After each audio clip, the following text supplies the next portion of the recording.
Today we're going to explore a new area. This is a south area, the Hopewell Lawrence area. And we've got two people who know an awful lot about it because they were raised down in that area.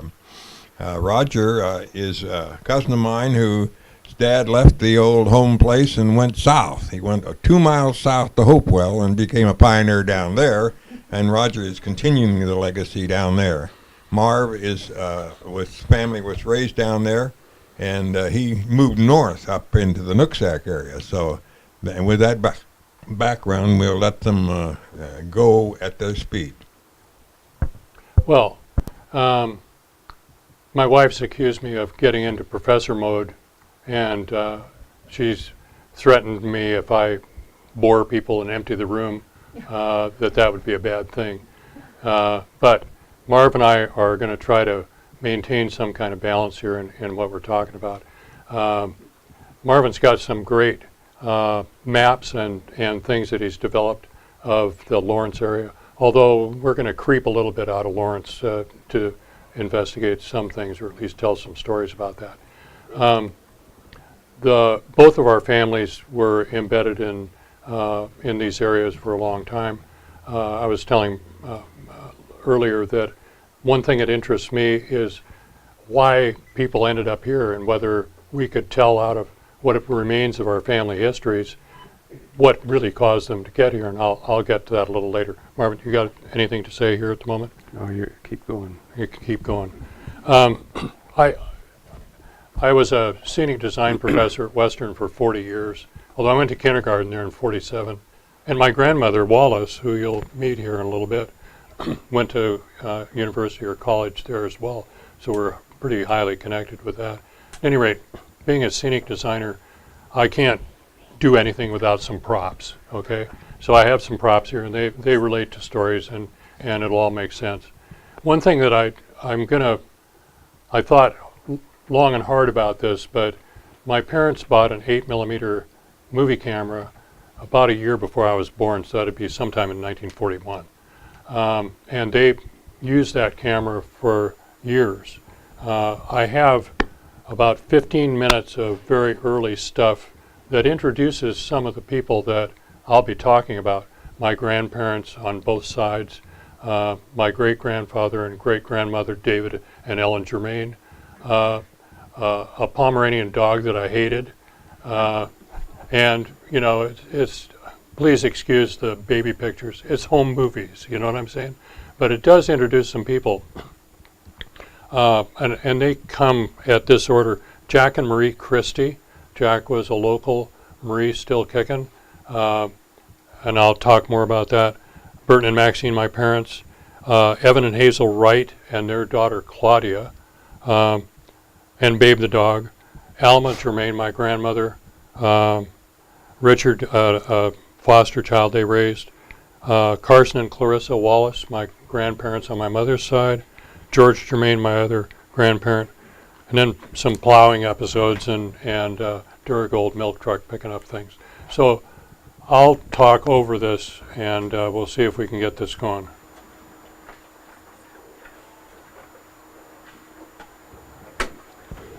Jack and Marie Christie.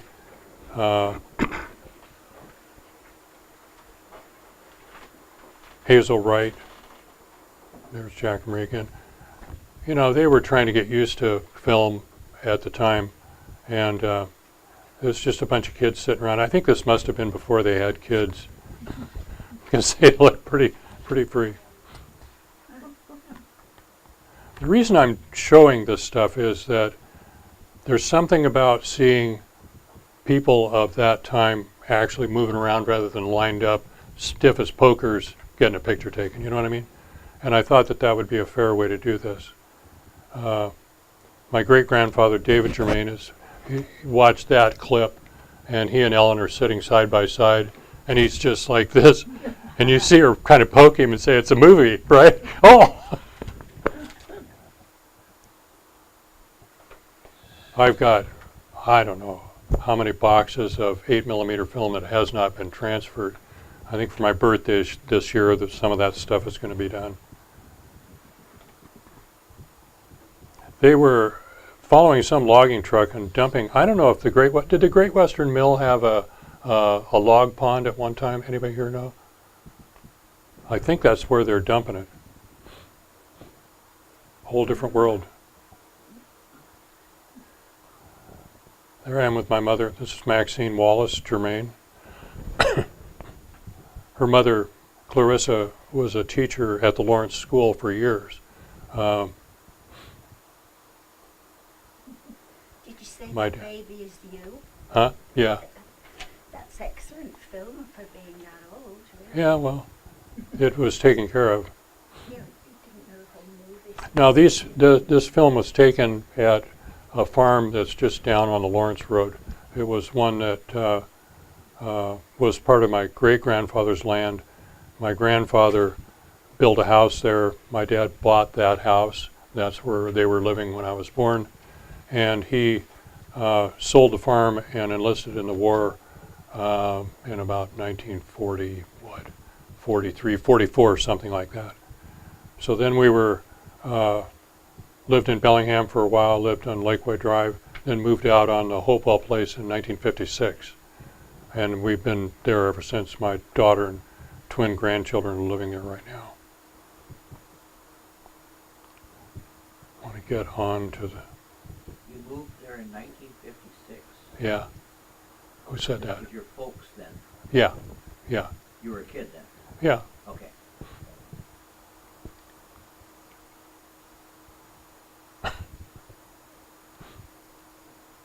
This dog, her name was Babe, and she was given as a wedding present to my parents, and she hated me. And I had a great dislike for this dog as well, even early on. You see, they kept trying to get the dog interested in me, and the dog didn't care. So there was a running gun battle between, well, not really. Now this is Alma Germain. She was my dad's mother, and her husband George, the son of David and Ellen Germain. We'll see in just a second. Richard, who was a foster child, was raised by my grandparents. And me, I'm still having a hard time discovering the world.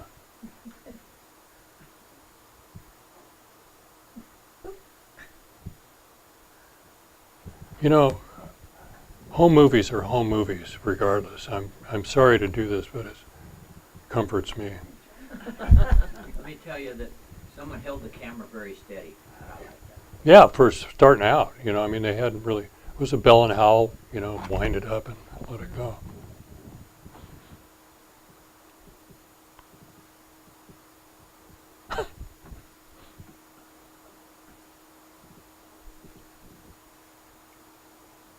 Good ears, they're still there.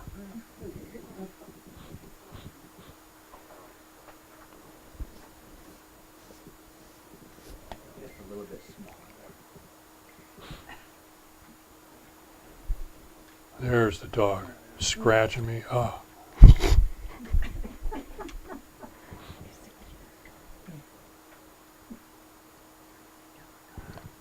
I was telling later on, some years ago, and we had a key sound. It is a large version of Pomeranians. They come from Spitz stock. Grandma and Grandpa Germain, she's the school teacher, or Wallace, I'm sorry. She taught school at the Lawrence School. My granddad was a chicken farmer up here on the hill. And late in life, when he was retired, did a lot of furniture rebuilding and refinishing. There's a lot of his furniture. This is Claudia Wright. Evan and Hazel are her parents, or were her parents. I think Hazel was the technician for Dr. Johnson, the dentist here in Everson. And he had Arabian horses and rode in parades and things like that.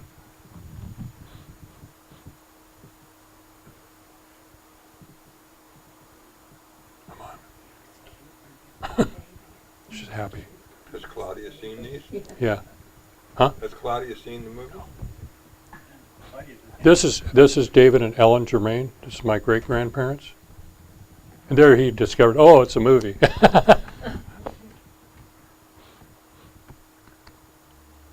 She was Ellen Pritz. Tabitha Kinsey was her sister. To get that part of that settled.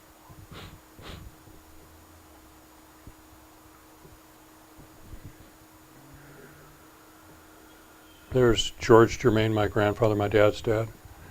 He, one of those answers that you look for, he packed up, he and my grandmother, and went to Davenport, Iowa, and he graduated from Palmer Institute. He was a chiropractor. Came back out here, and there was him in Whatcom County. There was some lady that was in Skagit County. They were the only two chiropractors in the whole area, and they kept all the farmers straight. I'll talk more about him later on.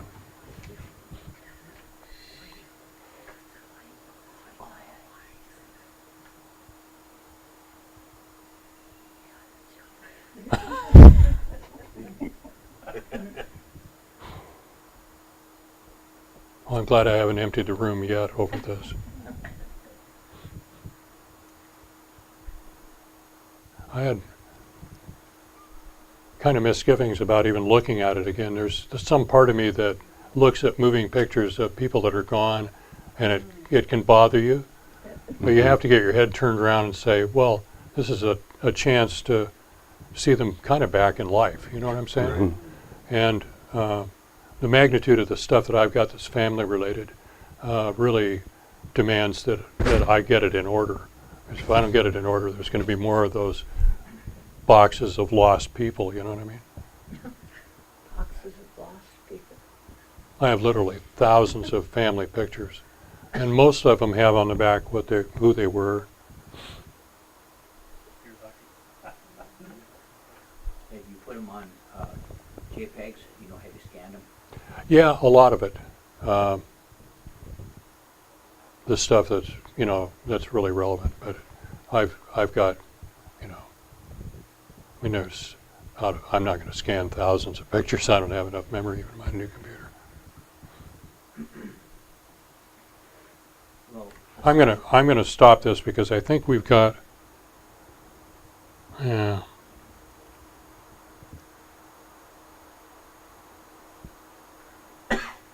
Yeah.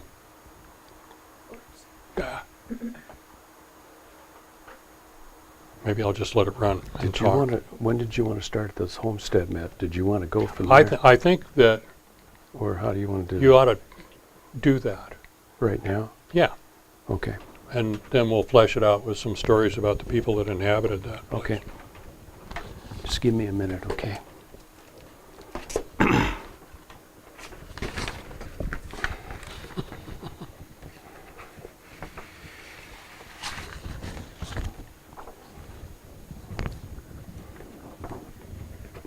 These maps are very cool. Okay, just a minute. Oops, my little thing fell off. You know what it is. Okay, let's do one at a time here. This is 2 homestead maps that I made, and this is of the Lawrence Township. Now I know some of you have seen this before, and you can see Lawrence here. Everson would be right up here. The boundary is the Mission Road to the west, Kelly Road, and then up here just about to the border, and then over here is Demings right here. It's actually that big, and what this explains is the original homesteaders, like I said, their name, the date it was patented, and how many acres. Most of them were 160, but not all of them. And then I have satellite ones on the side because they were too small to put the names in. And of course, this is the Nooksack River. And if on this one, would you want to show where the Germain, remember where it is? Actually, I think it's on that one, isn't it? It's on this, okay. Well, we'll do this one then too. Okay, I just got this one done. This is the only copy I got. This is of Township 40. This is of this area. This is Nooksack, Everson, of course Hampton, Van Buren, and of course Sumas would be up here. It has all the roads in. I was an auto body all my life, so the roads are all color coded with stripe tape. It's a little different, but all this is hand pasted, all done by hand. I have a tendency to do things the hard way, but I love doing it that way. And basically what it is it's something I always wanted to do, and I did it, although it is tremendous hours in this. but where the boundaries are on this, this is the Trapline Road to the west, and then like I say, it's the border up here, and then down here is the Massey Road down here, and then here, the border to the east is actually the top of the mountain because there's no roads. Normally, the boundaries of townships are like roads because of natural, but anyway, I made this, and I would like to eventually, I told John I'd like to do Deming on up as well as Linden, and I just don't have time right now. So, and it does have the Germains on here, and unless you want to point them out or anything, it's right there. But anyway, I realize it's hard to read this, but you can look at it later. But anyway, a lot of work. But I think the reason why a lot of times I do things the hard way, because I think I learn more that way. And I'm from the old school. And I guess some things we don't change, do we? Because we don't want to change. There's the truth in that. So why don't we kind of start with Lawrence and let it spread out from there? Okay. 'Cause we both have associations with the old Lawrence School. You went to school there. We think that you had my grandmother as teacher, one of her last years teaching there. The school obviously is no longer there. Although some evidence of it still remains, and it has to do with steelhead fishermen, believe it or not.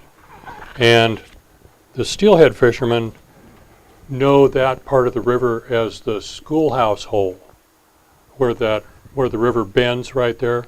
So that iconography still exists, at least amongst steelheaders, those of us that are left. My grandmother taught there. She had came out from Minnesota with her family to Vancouver, Washington. They ran a boarding house for soldiers there. And then she was teaching, met my grandfather, who was in the logging industry in the Skamania County area. And they came up here. It's always been kind of a question in my mind why they came up here. It may have been because she got a teaching position. There were some other connections. Glenn Ziegler, who was my ag teacher at Mount Baker High School, had a brother named Roy, and he lived down there. And it may have been that there was some connection, and they were friends. There may have been a connection there and prompted them to come up. There's no real hard evidence for that, but as much as possible, I tend to put things together. There's nobody left that can argue on the negative side of my decisions anyway. So they came up here. They lived in Bellingham for a while, and then they moved out, and they were actually staying across the street from your old place, not the Hound place, the one north of that. Okay. Had a second story, and they lived up there while they were building the house up on what's now Wallace Lane that goes up. About 40 acres up there. My granddad raised chickens. So between my grandmother's teaching job and whatever they got out of chickens and eggs, that was their income.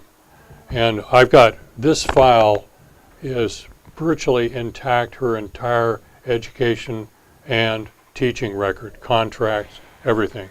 Afterwards, if you want to look through a little bit of that, you can. Now is not the time. She was getting paid $100, $125 a month to teach, and that included a bonus if she did janitorial work, right? Things have changed a lot, but the whole attitude about how you teach and how connected you are with your students and all that operates worked well with her. She was a really great person. She was a great piano player. She taught music, and was one of the, actually all of these people were some of the most jolly people that I've ever been around. My grandmother and her mother, they were Seventh-day Adventists. We would go to church on Saturday, and my granddad would go in and he would sell eggs around the Bellingham area, fresh eggs. And then we would get out of church and we'd go out for lunch. And it didn't dawn on me until not too actually long ago that was the only money they had to go out to lunch with, was what he could get selling eggs to local suppliers. He would cut fern fronds and sell them to, florists and things like that to get a little extra money so we could afford to go out to lunch. Things were not really easy for people, especially those people that had lived through the Depression, and they had kind of Depression mentality in their minds. They never threw anything away. I managed to be the recipient of all the stuff that they'd collected over the years, including my grandmother's scrapbooks and things that she used in teaching. She was very thorough, and I imagine she was a lot of fun. So her storytelling about, being in school, my memories were mostly during war years. We were living up there while my dad was in the Pacific. And those memories are really clear. I was not as young as these pictures, but 3-4 years old, something like that. And bonded with my grandfather in ways, and both of them, in ways that were incredible over the years.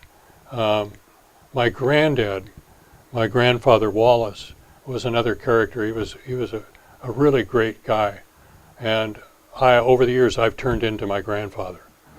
We had similar, there was always nails, and there was always a lot of junk around, but there was always nails and hammers that I could use to build whatever I wanted to. I remember a lot of those nails I had to pound straight on rocks and things to be able to use them. But he had grown up in eastern Washington, more or less, and they were kind of sharecropper people and moved around a lot. There's some great stories about them, him growing up with his family in Malden area, which is kind of south of Spokane, and then they eventually moved out here. But he brought with him all of that kind of, prairie homesteader skills with him, and I got to play with him. He was always amused at me as a kid. And I remember one time we were cutting down an alder tree for firewood, and he knew how to cut trees down. That was not a problem. It was probably a 30-foot tree. It was no big deal. And he cut through it. I helped him, and he yelled timber and stepped around the tree. And I took off and ran the full length of that tree. And just the tippy top of that tree got me as it reached the ground, right? I probably saw him laugh harder over that event than I ever saw him laugh in his life. He almost fell on the ground over it. And I've got grandkids now, and it's probably going to occur that similar things will happen about that. This man, in 1903, his dad came home to where they were living near Malden and told my great-grandmother to clean the kids up. They were going to the circus. It really wasn't a circus. It was Buffalo Bill's Wild West show that was playing in a coliseum in Spokane. Now they played in a lot of places. They actually played Bellingham any number of times in what was it doesn't matter, one of the arenas in Bellingham. At any rate, he lived long enough to see Buffalo Bill's Wild West show and Men on the Moon, plus another 10 years. It was incredible that time would go that fast for him, and he would be able to see that much progress.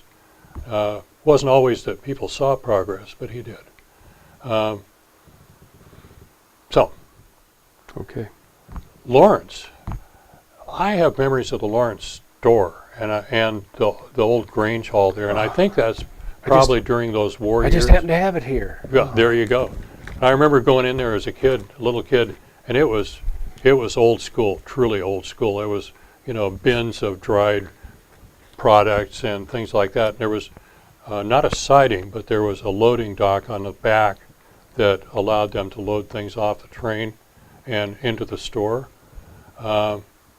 And it was, when I remember, it was an older couple. Their last name was Broughton, right? I don't remember their first names.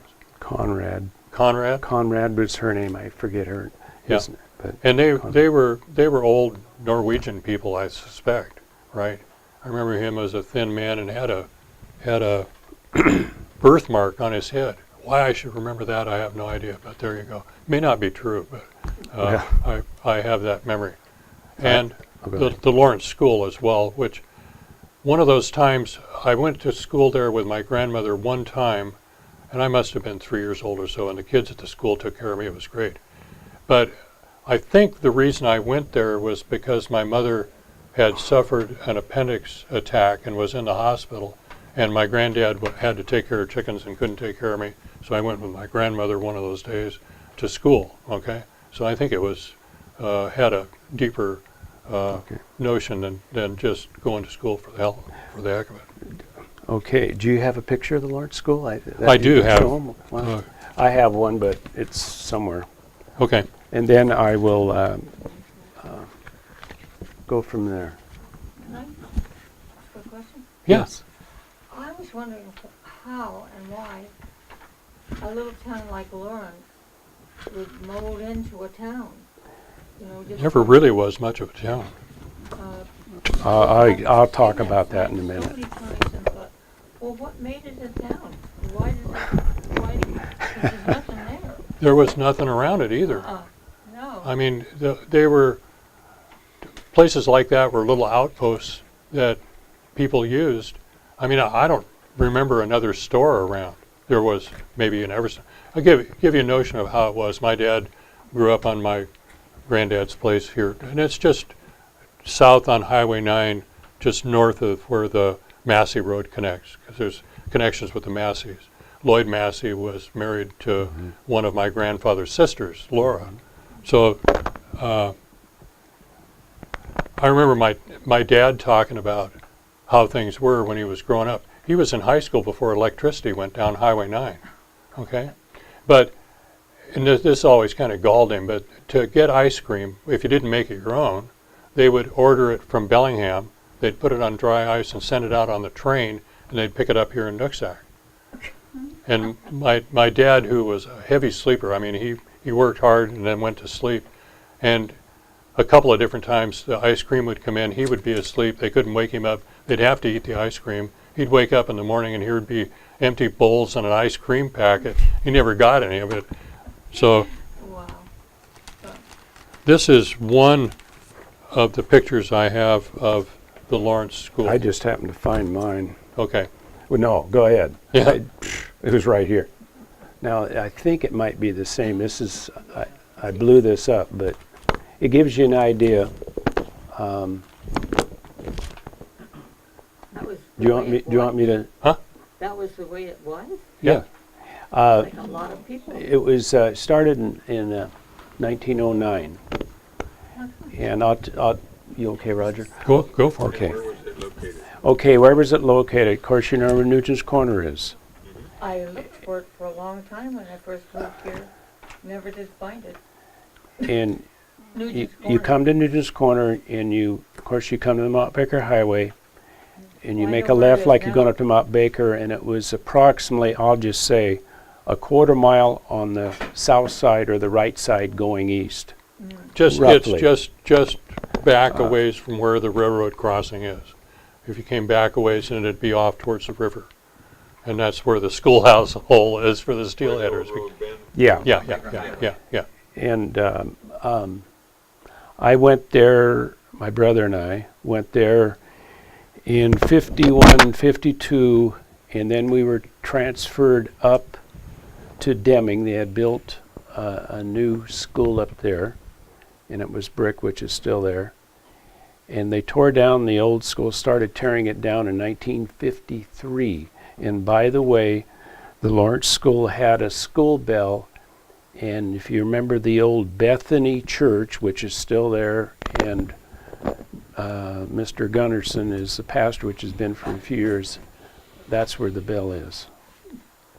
Because Kermit Sandy, which I knew him, mentioned that, and I've seen writings of where it is, and this is what. Yeah, where Kermit was living was pretty Yes. much right on top of where the school was. Yes. Yeah. And so that's where it was. And I remember, of course, in those days, first grade teacher, her name was Mrs. Failer. She had a ruler, a 1-foot ruler. If you got out of line at all, on top of the head she hit you, or on the hands. That's the way it was back then. Well, I got hit a couple times. And you thought nothing of it because you needed the discipline. And Top of the head. and Well, we got to remember, we're talking. But anyway, that's what happened, and of course I don't regret it for a second, because if you needed it, you needed it. Some people have first-hand experience. They know where they were hit. well, Right, and not that yeah. So- real good entry. I went to 7th grade at Nooksack, and so I had first-hand knowledge of Clint Macbeth's paddle that sat behind his desk. Oh. You know that paddle? So Gee whiz, I missed something when I was in school. I'm sorry you missed it. If I'd known, I could have given it to you. I heard about it. Yeah, well, it was real. Trust me in that. I don't know if I actually got swatted or was threatened with it, but I remember the face-to-face I had in his office, and whatever I'd done in arrears never reared its head again. I can assure you, I didn't want to get that. Now, unless I talk about the store and you have something, that's fine. No, go ahead. Okay. The only thing Lawrence had was one store. And I'll tell you, I got a little article, it's only 2.5 paragraphs long. It's from the Bellingham Bay Reveille, Friday, May 25th, 1894. I have this paper, by the way. It's that thick. It covers more than 1 year. It says, O.S. Haum to Mary Anderson, lot 50 by 150 feet, known as the Lawrence Post Office, and then consideration for building a store and running a grocery business for 5 years. And what happened was, it got built in 1897. Carl Herman Huff was the first owner of the store and got it going. And it went out and the store had various different people that ran it, that owned it. And the best of my knowledge, it got sat vacant for a few years, but it went out in about 1964. It was tore down. Half of it was tore down, and it was taken down the Lynn Road, and part of that store is a garage. And I do have a picture. I didn't bring it with me. But it did, the original picture that I have is in the case, but this is what it looks like. I do not know when this was taken. Carl Herman Huff is, well, you can't see it, is right there. I'll tell a little bit about him real quick. He was a land baron. He had mills everywhere. He owned most of the hillsides everywhere. He was a very influential person, hard worker. I know one mill he had alone, just one of them, he had 25 employees. He had one up at Colshan near Mount Baker, Goshen, he had them all over. And basically, he was born in 1878 and he died in 1953. But there's just some people that just do everything, and he was the man. I don't know if I ever met him per se, but where the store was in Lawrence, of course everybody knows where Lawrence was, the store, right? Okay, maybe I'll explain this real quick here, unless you can do it. Railroad crossing, Go ahead. Cyper Road, right? Going south, and then you're at Highway 9. Would be right to your left. As you're going south. The mill is on the north side and the store is on the south side. That's correct. Yeah. I think that was the Mount Baker Shingle Company. There's a mobile home moved in there and Yes. then built around. And let's see. Anyway, there was up to 10 mills at one time in the Lawrence area, and the railroad tracks were completed in 1891. The post office came in effect in 1892. went out in 1935. I do have the correct dates, but that's all right. I mean, far as August and all that. And then the mail was transferred and everything was transferred to Everson, and Everson post office handled the mail. They did have stage lines, just a lot of things happening, but basically what kept Lawrence there is just simply they shipped their shingles by rail, and that was it. The railway. Yes, the railway. And Did they have a siding there? They had a siding there, that's correct. But where the mill is now? Yes. Yeah. And I heard from, here I go. I heard from, when Lee Fullner, okay, let's backtrack. Well, you know, the Fullner Tree Farm there at Lawrence, okay? That was my Uncle Emil. He was born in 1890, and he died in 1983, and he bought property there. He owned quite a lot of land on the hillside up above, should we say, Lawrence Nugent's corner. And he basically, I got a couple pictures of the deeds. In about 1918 is when he more or less, he had bought land, and then he bought a house in Lawrence, which is still there. It looks the same as it ever was. And the house was built in 1920. And I'll say something else real quick. When I mentioned C.H. Huff, or Carl Herman Huff, where the store was, right across was what they call the Huff House. It's right directly across to the south. That was built in 1920. It has 7 bedrooms, 1 bath, 2 half-a-baths, and it's 5,000, well, whatever square feet. And I don't know how they got a dumb waiter in there, but there is one in there. Okay? I was in there a couple times, and it's just amazing. And it got in disrepair, and then been some fixing up on it. But anyway, that's where the Huff House was. He was an influential man. And maybe that's where I'll stop at right there, and I want to say more about my family and stuff. Okay. Yes, go ahead. The name Huff, I pronounce it Hoff. Yeah, Hoff, it is Okay. where you come, yeah. Well, You're my correct. dad bought the Hoff farm on the end of the Yeah, Hoff Road go ahead, John, you can, in 1958. yes. And just the fact that the gas station, or it was a gas station across the street called Rocket Gas at that store Yes. at that point. And that was up there for a long time. And then it was closed. And then lo and behold, a guy comes along and he opens that store up, but it's all antiques. Oscar's Bargains for sure it was called.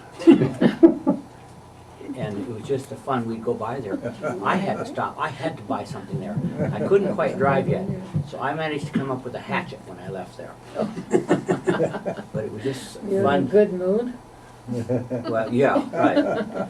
But it's just the fact that at that time we were getting eggs from Mrs. Hoff, and so my mother sent me over there, and then I could drive. And the detail was that it was all dark in that house.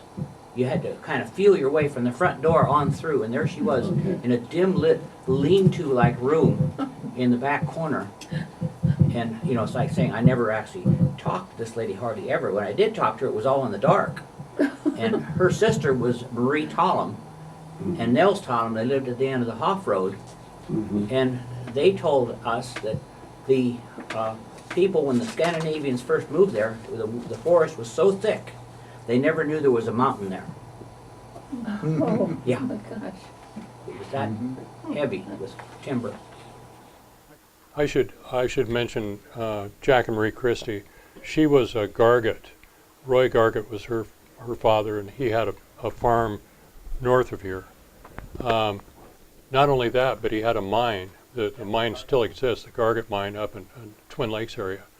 And my parents and Jack and Marie, they would go up there and help move equipment and supplies and stuff in there. I have they used pack animals and stuff. They didn't have any heavy equipment to haul it in, but they took some pretty substantial equipment in there. This hubcap is the last remaining bit that I have of my grandfather's old Dodge truck. And there's a picture of my granddad and me putting specks on chickens out of his old truck. This truck was great. Oh yeah, sorry. This truck was great. It suited us. This was actually a big step up from the old cutaway cars and stuff that he'd been using up to that point. And there was one precursor to that. I'll do that in a second. We would go all over in this truck. We'd go to Lennon and get stuff from the co-op. One of those trips, it had rained heavily, and we went through a dip that was filled full of water and actually managed to float the truck. And we got out the other side, and to the day he died, we still laughed about how we felt when that truck was going. So here's actually, this is an interesting picture. It's my granddad and me, and in a egg basket. He carved out this yoke, which is in the museum. Actually, the baskets are too, so he could carry the eggs in the egg baskets better. The predecessor to those trucks and stuff was this old horse, and his name was Mike the white horse. And I was scared to death of Mike. He was a big horse, and I remember seeing my granddad working logs down for firewood and stuff like that. But we would have to go up, and at night my granddad always had kind of faulty flashlights, and it'd get dark and you'd hear Mike bumbling around in his stall in the barn. I was afraid of everything. I was afraid of Mike. I was afraid of loud tractors. I was afraid of bears and cougars, although I never saw any. I was still afraid of them. And some of that probably still persists today. I remember when we were living in Hopewell, get a nice cold northeaster night where the wind lay down, and I'd take my dog and my .22 rifle and walk the 2 miles up to my grandparents' place. And there weren't too many houses around, but you know, as long as I was armed. So at any rate, this hubcap comes off that. I've been of late trying to take elements that exist in the collections and write everything that I can remember that associates with that. And, you know, like the white horse and like the hubcap. Even this camera, which is a great prop, it's one I treasure. This box camera took a tremendous amount of the pictures that are in my collection, all the 120 black and whites. You can tell when technology caught along. Here's with black and white, and there's color slides. So there was a point in there to where they changed over, and luckily I've still got all those. I have to tell some stories about my dad. My dad, along with his dad, they were great gardeners, great farmers. They had magic in their fingers for stuff. When we moved on to the Hopewell place, there was, it was what the usable land out of that 14 acres was in strawberries and raspberries. And the rest of it was a stump farm left over from, you know, they were old growth stumps. And that house, when we moved into it in '56, had a cold water tap, a wood burning stove, and about 6 outhouses. I've never figured out why there were so many outhouses, but we burned outhouses for weeks, it seemed. So we blasted stumps, my dad and I. I think we probably did it for entertainment as much as anything else, but we had a lot of stumps. And it was one of those days you could go into hardware sales and buy dynamite and fuse and blasting caps. I mean, I was not a full adult, but I was well along before I realized that something other than blasting caps came in Copenhagen cans, you know what I mean?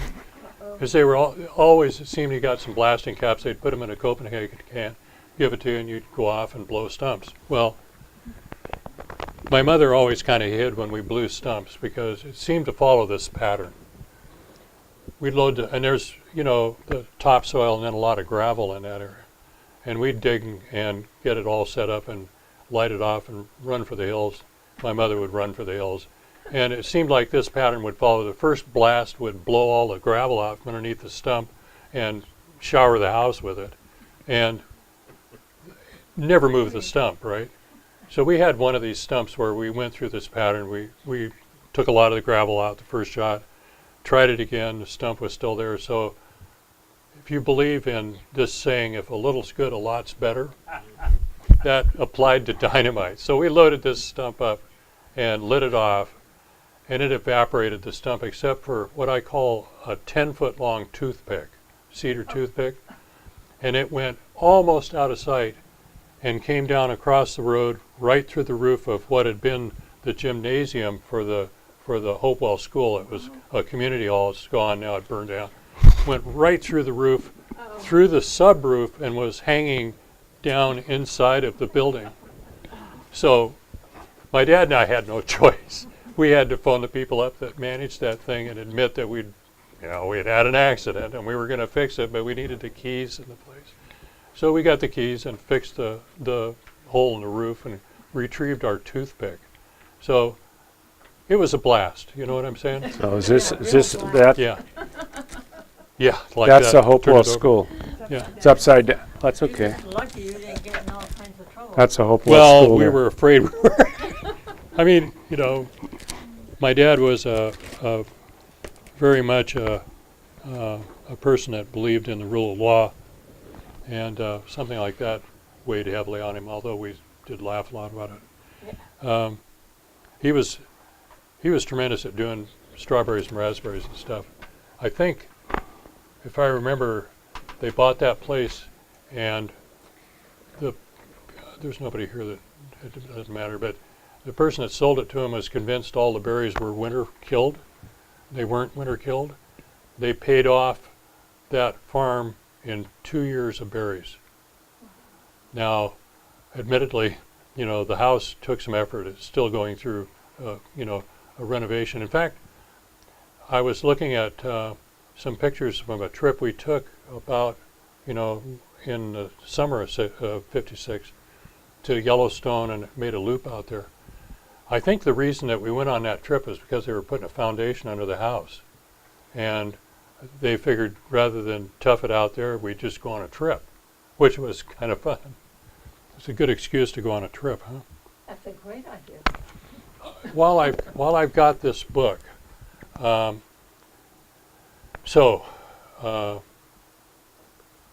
Grays that lived here was Anna Gray was my great-grandmother, okay? She and her husband, this covers two things. It covers a railway accident, a snow slide that wiped out a tremendous amount of people in Stevens Pass in, I think, 1910. The other one's doesn't connect with my family, but really great story of the Great Fire that nearly wiped out the West in 1911. At any rate, so my great-grandmother and great-grandfather and one of their sons were on that train, and they were survivors. My great-grandfather, Gray, had broken his leg. He was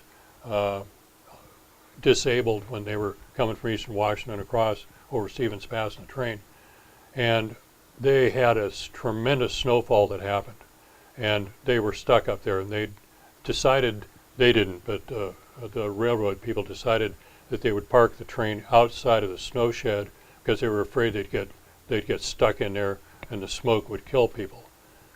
It was a fatal mistake. Snow slide came, wiped the train out, took it down in the valley, and my great-grandparents were some of the few survivors out of that. And he broke his leg again, right? So it's pretty, do we want to take a break? Okay, yeah, let's take a little break, and we'll come back. Are you bored, or is this somewhat interesting? No, you're doing very well. Okay, good. Okay, I'm going to talk a little about the Fullner family and basically how they came here and when, and then I'll correspond it to Lawrence a little bit here. Carl Fullner, which is my great-grandfather, the whole family came from Germany. I have a picture of him. He was born in 1859, and he passed away in 1941. This is one of my albums, and this is him here, and he has my sister Myrna, boy, this is heavy, on his lap. And that's him. And the 1926 Roth book, he had his write-up of him, how he came and everything was in there. 1926, and we have those here. And then, and I'll show something else here. Well, let's go to something else here. This is, why do I build things so heavy? So they'll last. I made this. This is my great-grandfather, Carl, couple sons, and these are basically only two known pictures we know of the farm, and this was not in the Lawrence area, it was on the Abbott Road. Him and his wife Louisa and family came first in Nebraska in the late 1880s. He came here on the Abbott Road in 1890. He had, as we know, they had 12 children. And Is that, are they barefoot? pardon? It looks like that one on this side is barefoot. No shoes, Oh, I don't know. can't you see? Yeah, they're barefoot. Okay. That one isn't. And basically what this is here, I have old maps, and this is a map of where he was. And by the way, just for a little, the Abbott Road, I don't know if you know where it is, but I went to the planning place on the Smith and Northwest here about a year and a half ago. And he came in 1890. The Abbott Road had a petition to build a road in 1899. So the Abbott Road was not put in until about 1900. I never knew that. So it was just a cow path. But anyway, boy, that's something else. Whew. But anyway, and I'll show you, and then I'll talk about my where is it? Okay, first of all, we'll just play it by ear. My grandfather, Paul Fullner, was born in 1885. He passed away in 1968, and he was one of the sons of Carl. And he, first of all, they bought land. He was the type of person that he bought land here, there. He owned. I just went to the, by the way, to the planning, Linden planning place in Linden. I was there last week and the week before, and the first plot map in 1908 of Linden. He had bought lots there. He had bought, believe this or not, there was 6 lots, all grouped together, $1. Because I went to the archives here about 3 years ago, and up at Western, and I copied all the deeds for $1.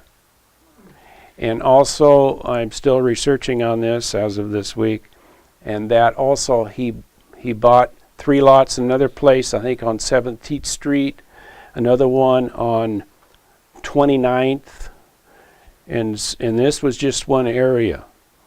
And then his first wife, Fern, I have a picture of him. Well, anyway, he was, first of all, let's backtrack here. Paul was married in 1910 to a gal by the name of Fern.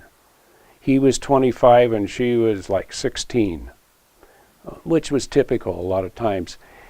And they finally divorced in 1924, but before then, I'm just going over the deeds now, I have them all copied, I'm refreshing them so I can read them, more or less understand them.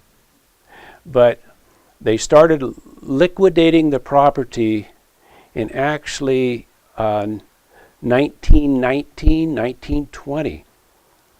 And they did everything the right way. You get this, you get that. They didn't want any problems as far as squabbles or anything. And by the time they finally got divorced, everything was taken care of. They got divorced in 24, and then he married, didn't remarry until 1937, which was my grandma Ada. And they were married, of course, till they both passed away. She was she was a year later, 1968. But anyway, my grandpa Paul, like I said, Linden, he owned land in Strandell. He owned half or 3/4 of the Cyper Road on each side. He owned land in Everson.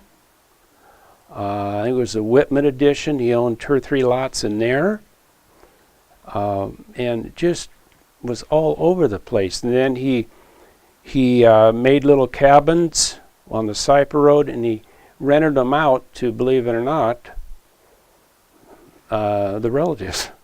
My mom was a Gooding, and he rented out, and there is still one cabin that is on the Massey Road, and I took pictures of that a few years ago. But anyway, and so he did a lot of things. Another thing I'm going to say is where I grew up, my folks came there in 1942. They were born in 37 in 1942. And my grandpa bought the land for Mom and Pop, and then my dad worked it off. I don't know how many years, but that's the way it was. Everything was done with a handshake. That's the way I grew up. You had none of this, what it is today, but of course things have changed. And then, of course, if you want to move a gear or two up, Chris and I, my wife, we've been in Nooksack not quite 6.5 years. Then we sold what was left of it to my oldest boy because we wanted to stay in the family. And I do have, of course I've told Jim this, I do have all the original abstract of title of 1891 when it was first homestead. I have all the paperwork, all the originals, which are not exactly everywhere. And so I'm pretty happy of that. And basically when it comes to my mom and dad, my dad, which was named Lorraine, was born to Paul and Fern. They had 2 boys and a girl. And he was born in 1912. My mom, Eileen, was born in 1908. So, she's older. But anyway, and real quick, I'll show you a few pictures. You can't see, but this is my grandpa Paul, and this is my dad. And this is the first one I made. Whew. And anyway, and that just shows them real quick here. That's my mom when she was a little girl. And what you see here is this is dated the 3rd, the 26th of 37. This is the original slip from the wedding ring that my dad bought her. And I have this in my safety deposit box. I enlarged it so even I could see it. You mean it's like a receipt, is it? Yeah, it's a receipt, and yeah, so it's $12.50. Of course now, and this is my dad and mom, we think, when they first got married, right here. And my dad liked to fish. And here, we think this picture here, my dad and mom, this is up the Welcome Bridge. And this is, we think, before they got married. We're not sure. This is my brother and I. Anyway, this is pictures of us. Generation. Yeah, we're twins, and this is, and of course my mom. And this is a treasure here. And this is on the Cyper Road. This is my dad. And this is our old, our Ford tractor. And I think it was 1949. And this is me, my brother Merle, and this is my sister Myrna. And there we are again. And well, I could keep going. That's my mom right there. She loved plants. Colored pictures. And but in this, I was telling about. I don't want to go too fast. I was telling about that. My my grandpa Paul built these old cabins, you would say. Well, this is the one that is existing today. I went in it, and boy, I tell you, you turn around, and you hit all four corners. But it still looks like that today. And there's other pictures.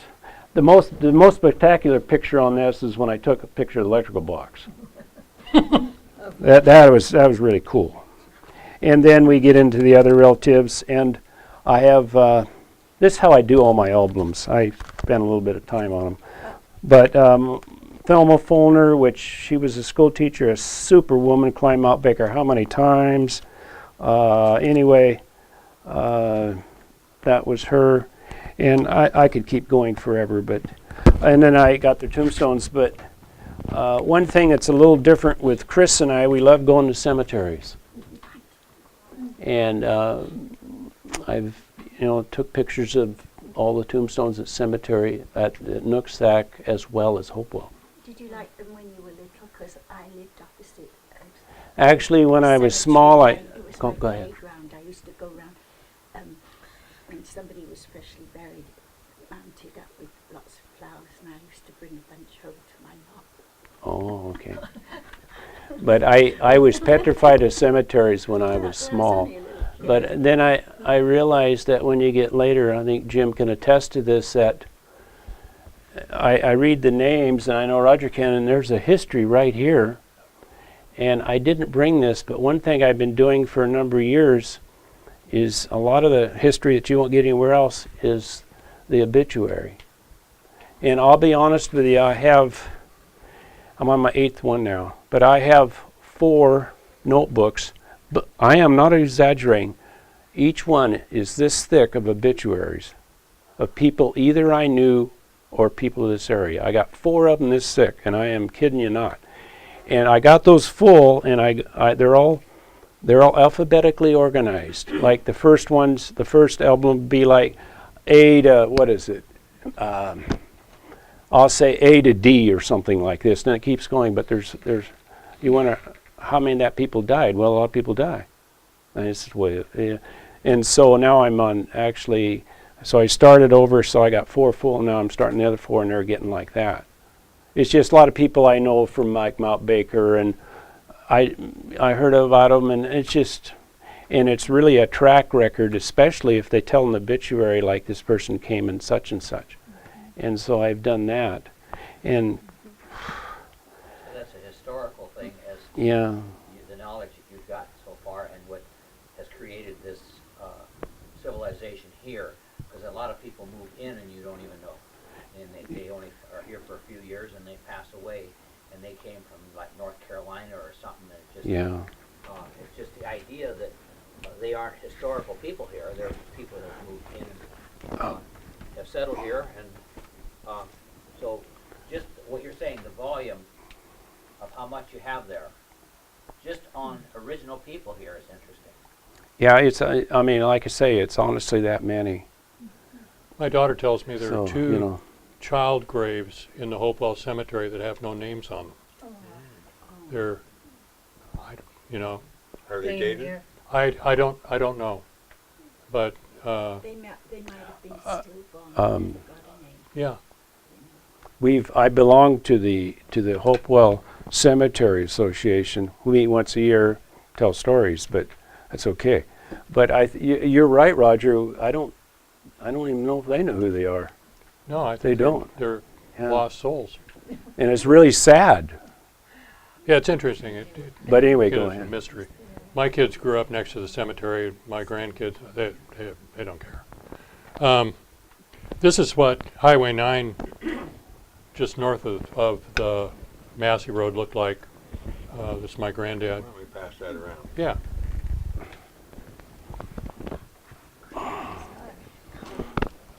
That's the state highway. Yeah, Oh my it goodness. doesn't look like that anymore. I don't want to get too many pictures going on here. I'm This not going to is- show this now. I don't want them to see it. This is my I think it's too. grandmother. This is my grandmother, Alma Germain, Oh, with her parents, the oh, Grays. thanks, Jim. They were, Oh, the little girl is your grandmother? yeah, and John and his wife, my great grandmother. The two of them were survivors of that train wreck up in the mountain, the snow wreck. Oh, This is, I struggled over this. I finally had to enlarge it. But it's Ellen Germain, my great-grandmother, and my grandfather, George Germain, and our villa. That would have been the oldest of the daughters. And I think that must be one of the homestead pictures. I don't know who the other people are. That looks like the old Fritz home. Yeah, could well be. My granddad Wallace, this is a picture of him. He spent, this would have been in 1917 or so, he spent 2 summers running horse teams at Glacier National Park. He would pick people up at the railroad thing and take them to where. Those 2 years, interestingly enough, he was scheduled to pick up Charlie Russell at the railhead and move him into his summer house. Wow. Charlie Russell makes sense? Western artist? yeah, Yeah. yeah. And he spoke really highly, said he was a nice guy, and it was,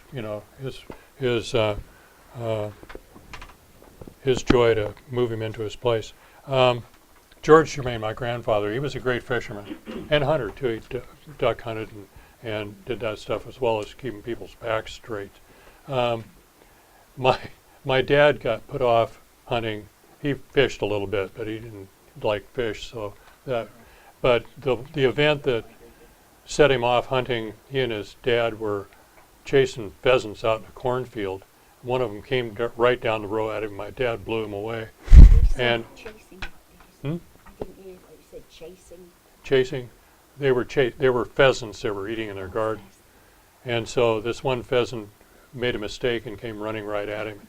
He shot the pheasant, and as he described it, it was nothing more than some scraps and feathers, and I don't think he ever hunted again in his life.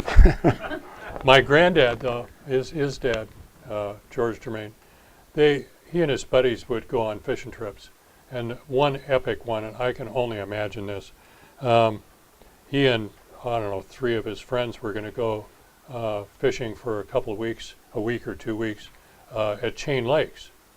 Now, you have to imagine it. Chain Lakes in that time didn't have any. There was no roads that we know up to Mount Baker, so they followed a lot of the trails that the guys in the Great Race followed, and went up to Chain Lakes. Well, they decided amongst them that somebody would carry this and bulk it together. They had this friend of theirs. His name was Mr. Boyles. And he was given the task of bringing food. Now, there may have been some other stuff, but this is how I got the story. That when they got there, they discovered that he brought tea, he brought dried beans, and stewed tomatoes. That and the fish and berries and stuff that they caught carried them through the however long they were up there. The look on his face when he told the story and described how happy they were to get back down to Glacier where there was some real food was precious. So, you get stories like that that are really incredible. And there are lots of them. I think every family's got stories like that. I found out on a Boy Scout trip that you can boil beans for 3 days on Hannigan Pass, and they're just as hard after 3 days of boiling as they were when you started.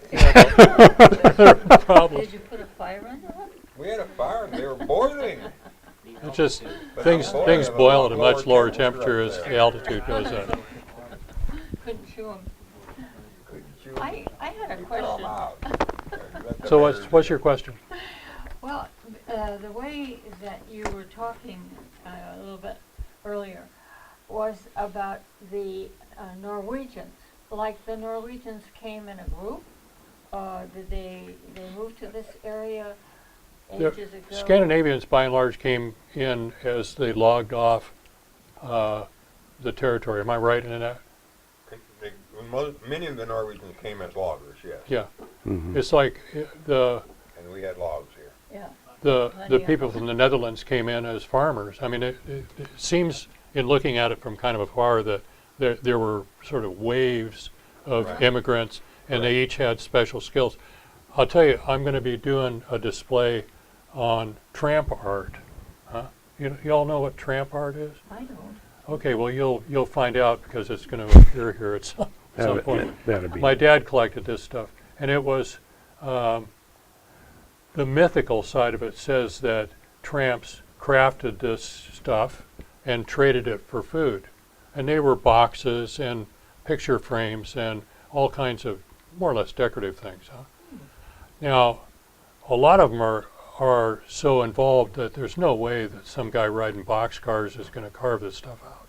So the other side of that story says that along with the German immigrants, because this stuff blossomed in the Midwest, along with the German immigrants came they were German, they were Pennsylvania Dutch, that these guys had used in the old country the building these things as part of their sort of exams for becoming a craftsperson. They're neo-Gothic, huh? They're not true Gothic, but part of the neo-Gothic movement that came much later. And there's architecture that does that. If you look at the Houses of Parliament in London, that building is neo-Gothic. Right. So these boxes and things start to resonate to that. It came out of the same intellectual wellspring. So I'll have a display of it, what I can stuff in the cabinet, and check it out. It's pretty interesting It's up stuff. here in the front? Not yet. Oh, not yet. Not yet, no. Well, yeah, I find that very interesting how people were drawn to a place.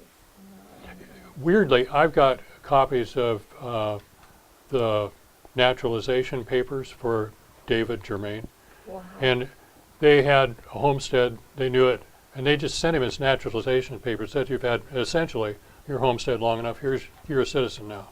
Well, I think he probably applied for it, but they just sent it in the mail. did he come from Canada to the? Yeah, it did come from Canada, Eastern Canada. So many people did. I know I'm not from this area, but my grandfather came from Nova Scotia, Right, from Scotland to Nova Yeah, Scotia, yeah. and then Nova Scotia in 1910 to Michigan. yeah, So many people came to Michigan, yeah. and now they came out here on the railway, and they stopped at Cedar Woolley. So one of the first things I noticed here when I moved here was everybody knew where Cedar Woolley was. And I thought, Cedar Woolley, a little tiny town? What do you mean everybody knows where it is? And I got here and I realized everybody did know where Cedar Woolley came from. Because Cedar Woolley was a railway stop. Right. And The end of the everybody, railroad for a long yeah. time. So that End of the mystery was line. solved. The end of the Yeah. line. Got off at Cedar Railway ruled. I mean, there was, Yeah. early on there was no other way of getting around. Yeah. Roads weren't complete, like Cole's Road. Otis, how long did it take him to put that road together? Which one? Otis Cole? Who? Cole's Road? Oh, Cole. He built that road himself in about 4 or 5 years. Yeah, something like that. He built the Yeah. county road Gosh, 'cause that's right where I live. during the winter. Mhm. During the summer, he was fishing. But during the winter, he built Smart the road. man. That's why they named it the Old Cole Road. I wondered where it He built it from the Mass Street to the Mac Road. He built himself because it was a long driveway at that time. He lived in the middle of it. So every year he worked on it a little bit, and eventually he got it to where it was a road. A railroad. And A it's real- a railroad now. You guys talk about roads. In 1958, old man Hatley came over to our farm at the end of the Hoff Road and told us about this plan. I think he was a state senator or something or other. He was in the government. But anyway, about this new road that they were gonna put through. It was the new highway, 4-lane highway that they were trying to run from Skagit County or up through to Sumas. And why, we never heard of such a thing. And back then, they were just putting in the freeway yet, getting started in '57. And a limited access highway, and it's not far from the old coal road, right through there. Yeah, I worked on that when I was with highways. I helped buy the right of way for that. Yeah, and it was like saying, Wasn't that to be a military highway Yes. of some sort? It was to replace Highway 9. Yeah, yeah, yeah, It was to straighten out all the curves and right, everything. right. It Basically, never it was happened. only going to go from Sumas to the Mount Baker Highway, Yeah, yeah. but it was going down to there. That But got it- abandoned. Larry Rickner's farm Part was, of it got built, you know, down to the Badger. yeah, that was a one-lane side of it.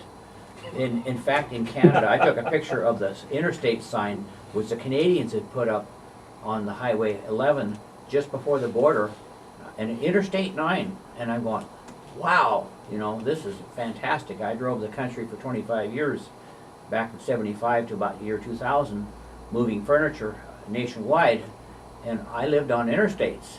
And here's Interstate 9. There, you know, it's like the Really? humor of it. That they took it down because it never did turn into that. But when you get on this road, it's half of the freeway right there. I mean, you sit there and say, wow, I did experience, like Jim says, a little bit of it. I have a comment I'd like to make on the old Coles Road. First of all, I'll start out. I went to the archives, but on the Cyper Road, I still don't know where the name came from, but there was no road there in 1893. There was a petition to build a road. It was 2 miles. It would go what now is a Hopewell Road, which in the old days before my time was called the Henry Brathwaite Road, was once the Goodwin Road and is now the Hopewell. But anyway, it was 2 miles long, and they put bids out. The stumps had to be cleared, trees cut, the whole everything. And the guy says, he got the job, he did the thing. He says, I'll have it done in 1 month. It was only 20 feet wide. He did get it done in 1 month by contract for roughly, I think it was $225. And by the way, I scanned all the, back 3 years ago, I scanned all the Hopewell Grange records from 1912 to about 1970. It's all they had. Whew, that was a big one. But anyway, I shot pretty close to 10,000 pictures because you had to photograph it, and it was really bad because of the mildew. But anyway, yeah, it was something else. But anyway, there was a petition by the Hopewell Grange back in the late 30s to name part of the Olds Coal Road the Cemetery Road. really? And they sent it off to the county commissioners to be okay. They did not okay it. They wanted the Cyper Road at the same time to be called the Helgeson Road. That didn't go through either, but the Hopewell Road did. That used to be the good one. There were Helgesons living on that road. Yeah, and I did have, where is it? Real quick, I'm just about, oh yeah, here it is. This is the Helgeson place, which on the Cyper Road, that is used to be, it's been the log house. Generally all of them are 2-story. This was built in it was really early, 1883 or so. And it was there till approximately, well, as best we can tell, about 1889, 90, give or take. A guy bought the house for $3,000 from Wayne Finney. I talked to him, and the guy took it away up the North Fork, and he was going to rebuild it. It never happened. I have 2 other things real quick. Well, tell me something, how does the road get named? Oh, crazy. Well, Crazy. you There- got to know listen- people. Listen to this, listen to this. Go ahead. There are 2 roads up on the side of Nooksack, Sumas. And one of them is let me think here. Cabrant Road. Oh, Now, yeah. the family is named Lebrants. I mean, it was misspelled somewhere along the way, and they just didn't correct it. There's another one up there, too, that's, the O'Kane Road, which is now called the Ocean Road. Ocean. Interestingly, the O'Kanes were, when I first knew it, they were taking in old people and taking care of them. Then they had a ready-built home in Bellingham. That's another story. My mother and I would go up there because Aunt Tib was living there. And so we weren't far away. We'd go up and visit her. It was really, looking back on it, really precious time because she was a great person. All of that family, they had the greatest laughs, the Germain side, and they snorted when they laughed. All of them did. My grandfather and his sisters, the whole lot of them did. My grandmother could never tell a joke. She'd get to the end and she'd be laughing so hard. I grew up in a family that you get everything but the punchline of a joke. It just couldn't happen. And there was funny things happen to those people. My grandmother was, they were fishing somewhere. They were, Jack Carlson was downstream, and she sneezed apparently, and sneezed her dentures out. Oh my God. And they landed in the water and managed to stay afloat long enough to where Jack Carlson saw them coming by and netted them. It's crazy stuff. I got a horse and wagon story about my granddad Wallace when he was a kid. They were, like I say, probably sharecroppers in eastern Washington because they'd move around and farm areas and then move on. One of those moves was epic. The kids, my granddad and his younger brother Ross and his sister, and my great-grandmother and Jacob, her husband, and 2 horses and a wagon full of stuff. And they were going somewhere, and there was a small river, and they were up on the high bank of it, and the trail eventually went down to the river. One of the horses went over the edge, right, and was hanging there. And my granddad, as he described it, my father took out his knife and walked carefully up and cut the horse loose, cut the traces, the horse went down. And the kids freaked out. And he said, well, we just have to go on. So they did go on, and they went down near the river, right alongside the river. Here was the horse. The horse had fallen in the water, no damage, and swum to shore and was eating grass and stuff. So they managed to put the tack back together again, and off they went. I mean, things were a lot different then. You know what I mean? I'll say, a little bit scary, but kind of exciting. Well, yeah, and they were so pleased to have the horse back. Well, how did the roads get named? So I don't know how they got misnamed. The original intent was the first signer on the petition. Oh, that's right. They always petitioned the county for a road. Well, who is they? And whoever was the neighbors, the people who wanted the road, said, Oh, and to a they would say, we want this road, and A, B, C, D, E, all signed the petition. I The see. first guy that was signed, and it was his road. It would But be all the named. roads in the county are not named, they're numbered. Every road in the county has a number. Yeah, that's right. And the number is what the roads go by, not the name. Really?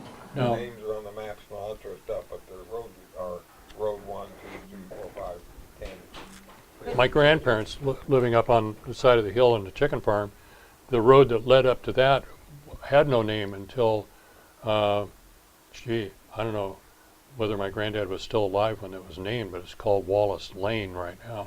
I remember that. So I'm not sure how that happened, but Well, the Berg Lane, yeah, that's right. we've named that. Yeah. That isn't, I don't even know if it's a county. Yeah, it's a county road now. Yeah. There's a I sign don't, on it. I don't Wallace have Lane. any road. Hmm? I don't have a road. Well, you better get busy. I just had 3 more things, when you're finished. Go for it. Okay. Real quick here. First of all, I'm going to do 3 things, and then we got to wrap this up. But one thing that, You haven't emptied the room yet. no, they don't want to go home anyway. That's right. One thing that Merle, my brother, and Cheryl of our family have done, made 3 complete. Yeah. What do you need? Oh, Don't okay. bang on it. Okay, 3 complete history of the family books. And it has, and this is called the Fullner, well, whatever that name is. Anyway, from Germany to America. Whoops, knock that over. And then here's another one, the Fullners. And it's got all that in there. These are not cheap.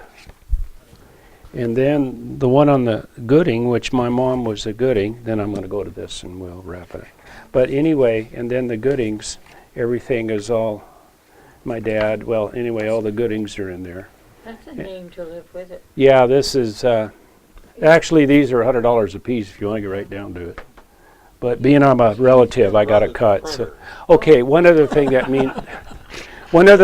means a lot to me is on the Cyper Road there was the Osgood Road, a short road that went to the east just to the base of the mountain. Dead end. Tony Hansen lived there, Clarence Osgood and Lola. We rode bikes together. We did everything together. We hiked together. And there was a homestead up there called the Lewis Ergler Homestead. Ergler, E-R-G-L-E-R. Okay? And as we were kids, we would hike up there. It was right above where the pipeline goes across. And there was an old house, an old barn, and so on. John gave me a couple pictures here a while back. And we went up there as kids, and off and on, we'd go up there. Well, anyway, I drew a map of it, of what used to be. Right now it's the Cyper Quarry, has been for years, and another map. And then I got some of the copies of the original 1889. Anyway, and then all the deeds, and this is what I did with the archives. But anyway, it goes on and on. Oh, this is actually paper blown up from see, it was patented, what was it, 1896. Anyway, they could not afford wallpaper, so they put on newspaper. And this is from the walls I got when I was probably in, I don't know, it's probably 10th grade or something. Of course, I've been out a couple of years. But yeah, it was up on the hill. It was probably, I don't know if it'd be a half mile. Let's say a half mile. Okay, real quick. And they had, by the way, it was a house barn. They had horses there. In the old days, Mr. Ergler, see, he died in 1919. How to remember that? But anyway, he died at 74, by the way. Anyway, he had a stage lines that went to Deming, and he had a stage that actually kept up in a barn. And he went as far as Bellingham. He did this for a number of years. I think this was early 20s, I'm guessing.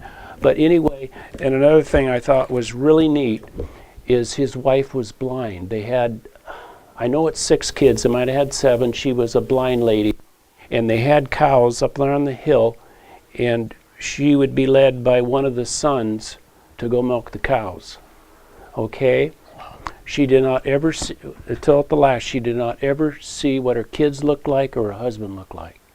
And one day, way back when, she had an operation on her eyes, and she's seen for the first time. So before she died, she got to see her kids and husband.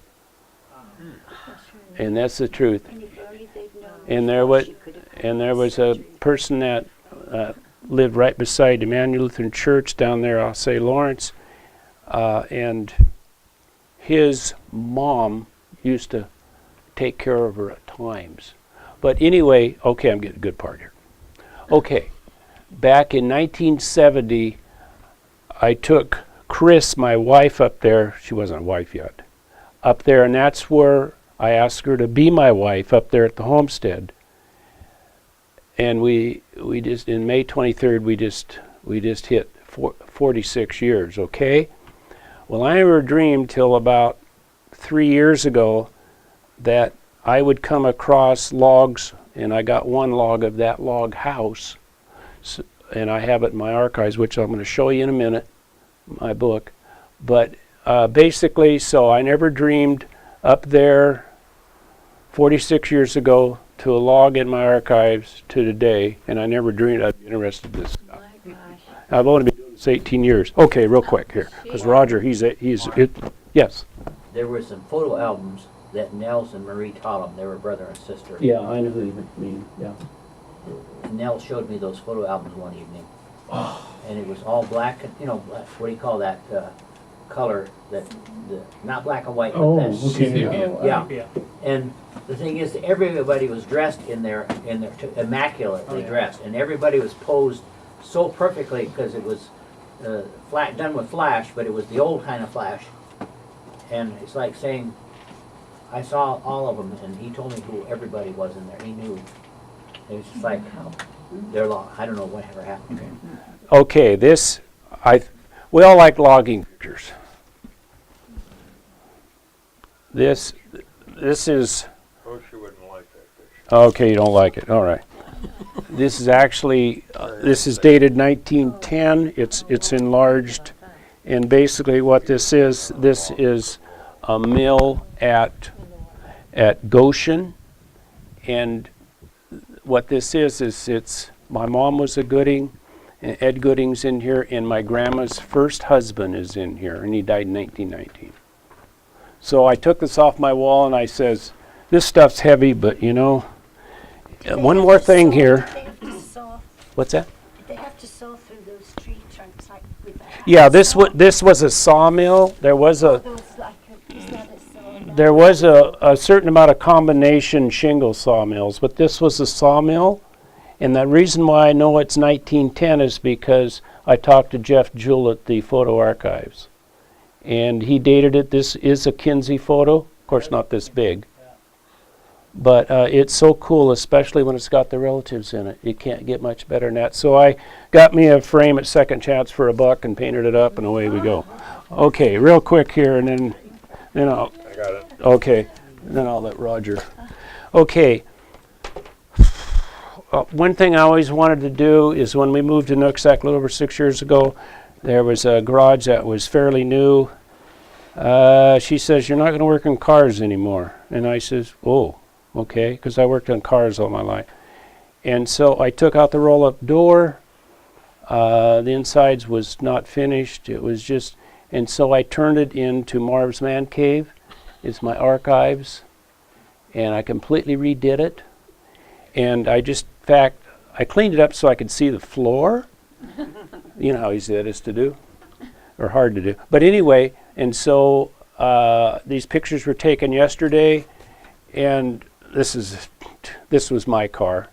And anyway, that was my brother Merle's car. These pictures were just taken on last Saturday. They were in a wedding. But anyway, and then I went, and then I'll pass this around or whatever, and this is the front.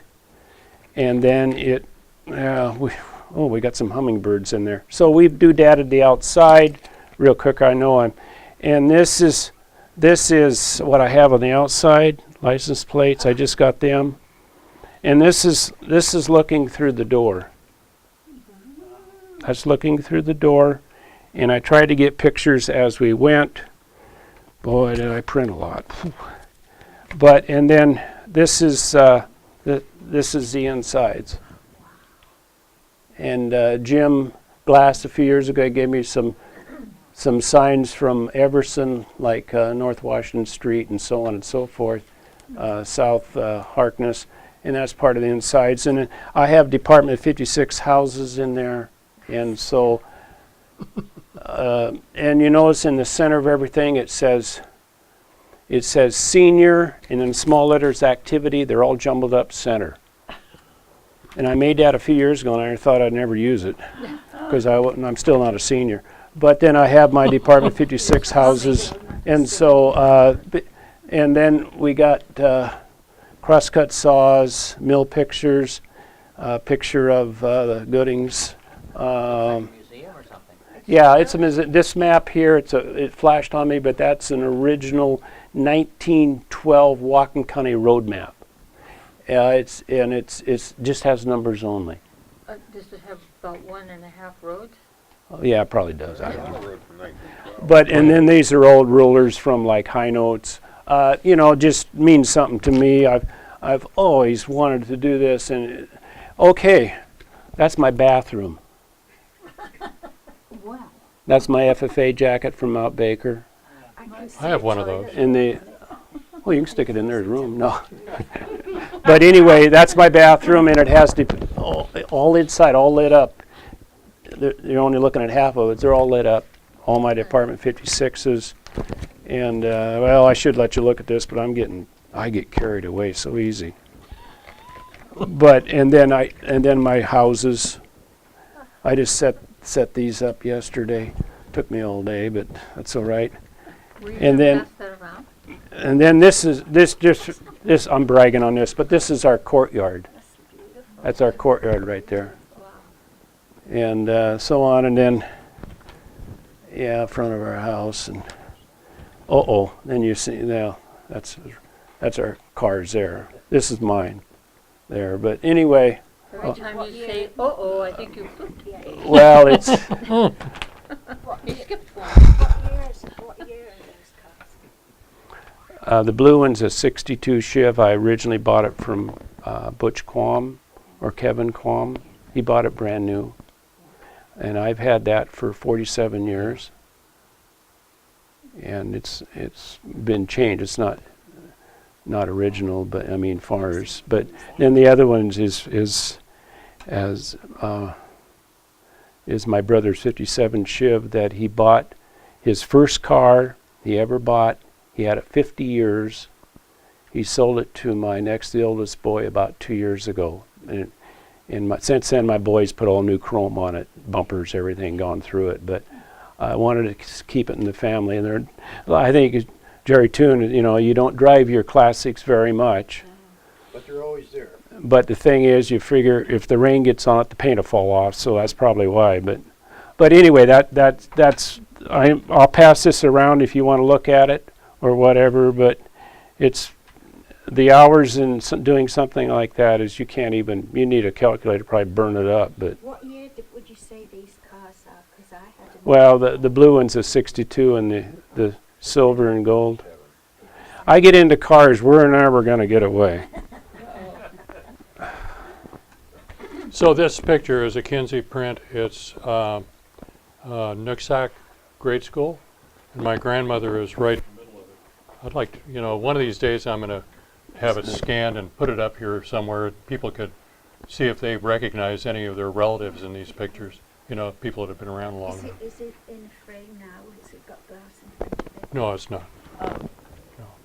Hold it up so we can see it. So you, That is an original. I thought, I just, No, it is. oh, I see. And what school did you say this was? Nooksack.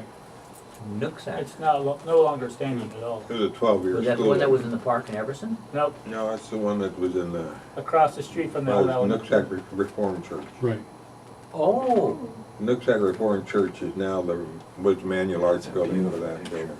But this is before. It was right about where the church you don't is want that? located. Oh, that's was it? okay. So it wasn't okay? part of Yeah. that. that's right. It was a gymnasium or something or other. Did you want to find yourself in that picture? What year was it, you know? Thanks, Mark. I could probably come close. It doesn't say on. You'll get So the you're- coffin I out think here this right is away. the original. They built the new So one that would be in 12. They built this building in 6, and the other one they built the second edition in 12. My grandmother wrote a pretty, I have copies of it, a pretty interesting history of the Nooksack Reformed Christian Church or whatever it was called. She also wrote a really great little story about the kids, all the way around.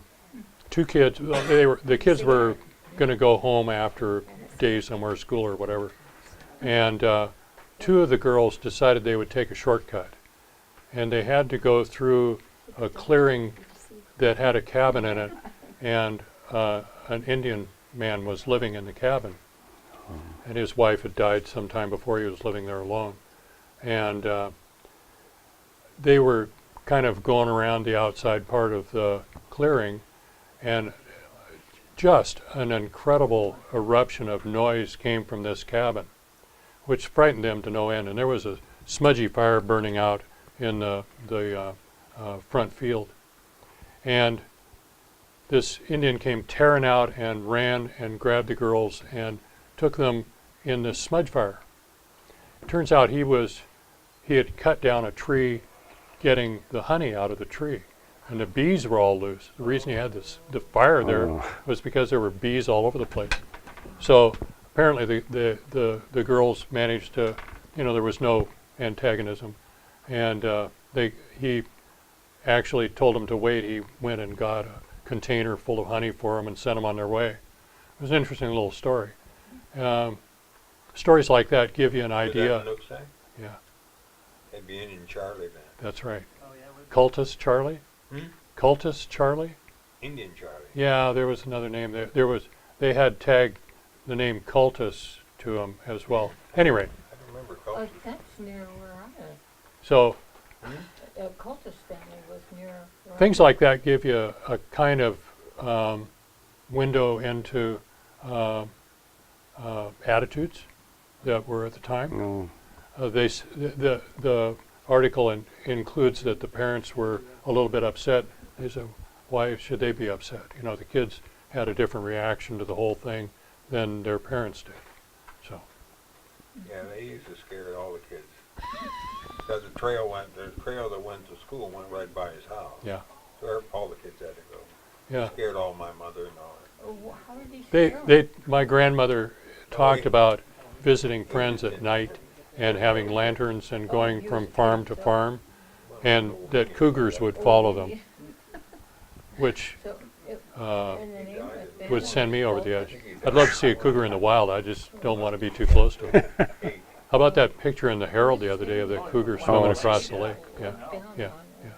and Anyway, they weren't very I think we're kind they- of done bothered me. for the time being. Okay. Thank you very much. I don't think Thank we you. lost anybody. That's phenomenal. I wonder. Susan won't believe that. Yeah. Thank you all.